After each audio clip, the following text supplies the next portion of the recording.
نحمده ونصلي على رسوله الكريم أما بعد أن سهل بن سعيد ساعدي أخبره أن رسولا طلع في الحجر في باب رسول الله صلى الله عليه وسلم ومع رسول الله صلى الله عليه وسلم مدرا يحك به رأسه إلى آخره أو قال من صلى الله عليه وسلم صدق رسول النبي الكريم அருமைக்குரிய சகோதரர்களே பெரியோர்களே, பிறர் வீட்டில்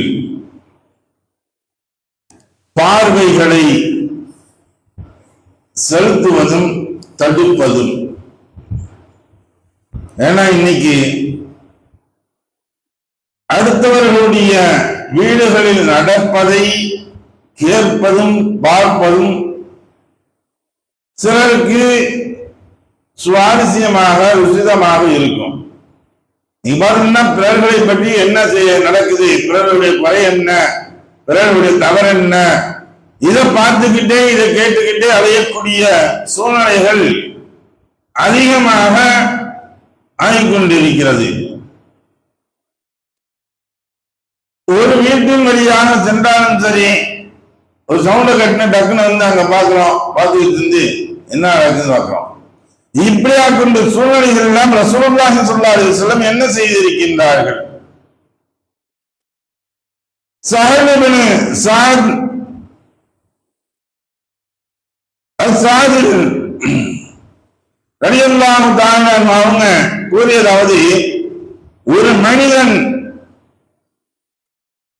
கதவில் ஒரு துவாரத்தின் வழியாக ரசூலுல்லாஹி ஸல்லல்லாஹு அலைஹி வஸல்லம் அவர்களுடைய அறையினுள் எட்டி பார்த்தான். அப்பொழுது ரசூலுல்லாஹி ஸல்லல்லாஹு அலைஹி வஸல்லம் அவர்களும் ஈர்படி என்று சொல்லக்கூடிய இந்த பெயின்ஷிப் ஒன்று இருந்தது. அதன் மூலம் அவர்கள் தமது தயவை கோரிக்கொண்டிருந்தார்கள். அவரை கண்ட ரசூலுல்லாஹி ஸல்லல்லாஹு அலைஹி வஸல்லம் அவர்கள், நீ என்னை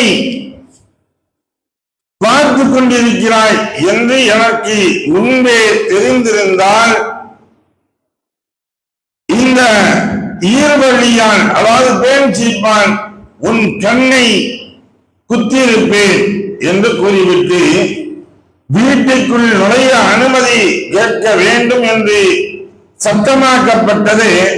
பார்வை எல்லை மீறி வீட்டினுள் பார்ப்பவர்களின் மீது விழக்கூடும் என்ற காரணத்தினால்தான் என்று ரசூலுல்லாஹி ஸல்லல்லாஹு அலைஹி வஸல்லம் அவர்கள் சொன்னார்கள்.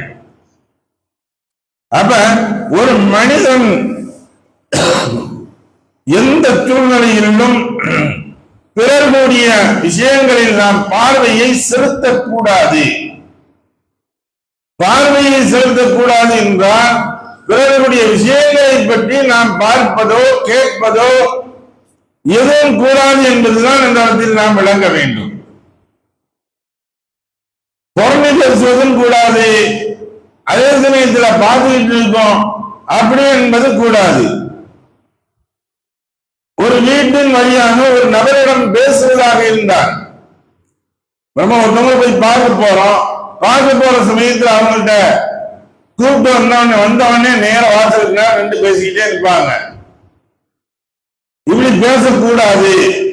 அப்ப அவர்களிடம் பேசுவதாக இருந்தார்களா, ஒண்ணு அவங்க கூப்பிட்டாங்க அப்படின்னா வீட்டுக்குள்ள போய் உட்கார்ந்து பேசலாம், இல்ல அவங்க கூப்பிடல என்ன செய்து சொல்லுங்க அப்படின்னு வாசலே என்று கேட்கிறாங்கன்னா நாம் ஓரமாக ஒதுங்கி நிற்க வேண்டும்.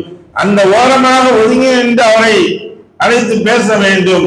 அதுவும் கூட எப்படி இருக்கக்கூடாது, ஜன்னல் வழியாக இருக்கக்கூடிய இடங்களாக இருக்கக்கூடாது. ஜன்னலுக்கு மேலே இவர் நின்றுகிட்டு வாங்க அப்படின்னு சொல்லி கூப்பிட்டா அங்க உள்ளே பார்வைகள் செல்லும். ஏன்னா சைத்தான் இதை தூண்டக்கூடியவனாகத்தான் இருப்பான். அதனால நம்முடைய பார்வைகள் எப்பொழுதும் பிறர்களுடைய வீடுகளிலே எந்த ஒன்றிலையுமே செலுத்திவிடக்கூடாது என்பதை இந்த ஹதீஸ்கள் வலியுறுத்துகின்றது. சரி, எதாச்சியாக ஒரு மனிதன் பார்த்துட்டான், அப்ப என்ன? ஒரு பெண்ணே அந்நிய பெண்ணே எதர்ச்சியா பார்க்கக்கூடிய சூழ்நிலை வந்துருது. பார்த்து விட்டோம், பார்த்த உடனே இப்ப இதனுடைய சூழ்நிலை இது குற்றமாகுமா, இது பாவமாமா ஆகுமா அப்படின்னா, ஜரீர் அப்துல்லாஹ் ரலியல்லாஹு அன்ஹு அவர்கள் கூறக்கூடிய ஹதீஸ், நான் ரசூலுல்லாஹி ஸல்லல்லாஹு அலைஹி வஸல்லம் அவர்களிடம் கேட்டேன், எதர்ச்சியாக அந்நிய பெண்ணின் மீது பார்வை விழுவதை பற்றி கேட்டேன். அப்போது என் பார்வையை உடனடியாக திருப்பிக் கொள்ள வேண்டும் என அவர்கள் எனக்கு கட்டளையிட்டார்கள் என்பதாக சொல்றாங்க. அப்ப ஒரு பார்வைகள் கூட அந்நிய பெண்களிடம் பார்க்கக்கூடிய சமயங்களில் முதலாக எதர்ச்சியாக விழுந்தவனே பார்க்கலாம், பார்த்த உடனே அடுத்து டக்குன்னு வேற பக்கம் சிந்தனை செலுத்தியாருன்னு வேற பக்கம் பார்வையே மாத்திடணும். முதல் முறைகள் பார்க்கக்கூடிய பார்வை பிரச்சனை இல்லை, தவறு இல்லை. அதை நாம் மீண்டும் மீண்டும் பார்த்து கொண்டே இருந்தால் அது பாவமாக ஆகும், குற்றமாக ஆகும். எந்த அளவிற்கு இதற்கு விளக்கங்கள் கொடுக்கும் பொழுது சொல்கின்றார்கள் என்றால், நீங்கள் மீண்டும் மீண்டும் ஒரு பெண்ணை பார்த்து கொண்டிருப்பது, அந்நிய பெண்ணையோ அல்லது அந்நிய ஆணையோ நீங்கள் மீண்டும் மீண்டும் திரும்ப திரும்ப பார்க்கக்கூடிய ஒரே இடத்திலிருந்து நீங்க பார்த்துட்டு இருக்கீங்க அப்படின்னா, அந்த பார்வைகள் எல்லாம் எந்த அளவிற்கு அதை வலிமையாக சொல்கின்றார்கள் என்றால், கண்ணினால் நீங்கள் செய்யக்கூடிய ஒரு விபச்சாரமாக இருக்கின்றது. அவர்களை நாம் ஏறெடுத்து பார்க்கின்றோம் என்றால், மீண்டும் மீண்டும் பார்க்கின்றார்கள் என்றால், இது கண்ணினால் செய்யக்கூடிய ஒரு விபச்சாரமாக இருக்கிறது. அதே சமயத்தில் ரெண்டு பேரும் போய் பேசிக்கிட்டு இருக்காங்க, ஒரு ரகசியம் பேசிக்கிட்டு இருக்காங்க, அதை நாம் கடந்து செல்றோம். கடந்து செல்லக்கூடிய சமயத்துல எதர்ச்சியாக ஒரு வார்த்தை காதல் விழுது அப்படின்னா பிரச்சனை இல்லை. அப்ப நம்ம அதோட கேட்டு மாதிரி போய்கிட்டே இருக்கலாம். அப்ப என்ன பேசுறாங்கன்னு இவர் காது அங்க இழுத்து வச்சு கொடுத்து கேட்டுட்டு இருப்பாரு. அவங்க ஒவ்வொரு விஷயங்களும் பேசுறது இதை கேட்டுக்கிட்டு இருக்காரு அப்படின்னா, இவர் காதினால் செய்யக்கூடிய ஒரு விபச்சாரத்தை செய்து கொண்டிருக்கின்றார். அவ்வளவு பெரிய குற்றத்திற்கு இது சமமாக இருக்குது. அப்ப பிறர்களின் பக்கம் நம் பார்வைகளை ஓட்டுவதும் சரி, நம்முடைய செவிப்புலன்களை ஓட்டுவதும் சரி, எல்லாம் பெரும் குற்றமாக இருக்கிறது. ஒரு முறைகள் எதோ செய்தார்கள், ஒரு முறைகள் செய்தார்கள் என்பதல்ல, எதர்ச்சியாக நடந்தது. கேட்கின்றவர் கேட்கல, பார்க்கின்றவர் பார்க்கல, எதர்ச்சியாக நடந்தது என்றால் தவறில்லை. இன்னைக்கு இதெல்லாம் இன்னைக்கு என்ன ஆயிடுச்சு, வீட்டுல உட்கார்ந்துட்டு சிசிடிவில நம்ம பார்த்துட்டு இருக்கோம்.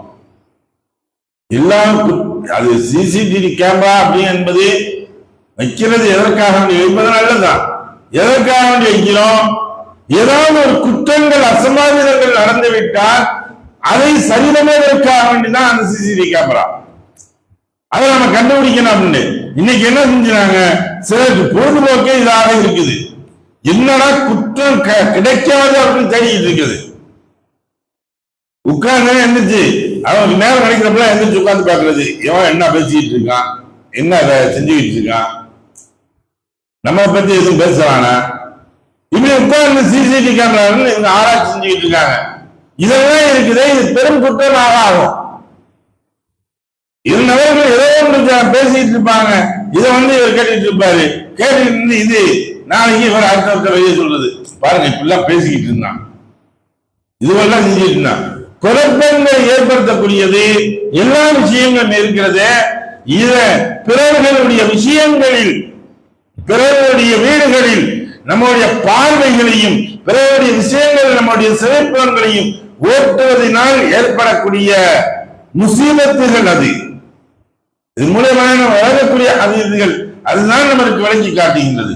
நாம் பார்ப்பதும் கூடாது, கேட்பதும் கூடாது என்பதைத்தான் ரசூலுல்லாஹி ஸல்லல்லாஹு அலைஹி வஸல்லம் அவர்கள் சொல்லக்கூடிய விஷயங்களின் மூலமாக நாம் விளங்கிக் கொள்ள முடிகின்றது. எதை படித்தோமோ எதை கேட்டோமோ அதை வழங்கி நடக்கக்கூடிய நன்மக்களாக வல்லல்லாஹு நம் ஆக்கியால் உருவானாக. வாஹத்தான அல்ஹம்துலில்லாஹி ரப்பில் ஆலமீன். சுப்ஹானல்லாஹி வபிஹம்திஹி சுப்ஹானக்கல்லாஹும்ம وبحمدك ونشهد أن لا إله إلا أنت ونستغفرك ونتوب إليك آمين سبحان ربك رب العزة عما يصفون والسلام على المرسلين والحمد لله رب العالمين.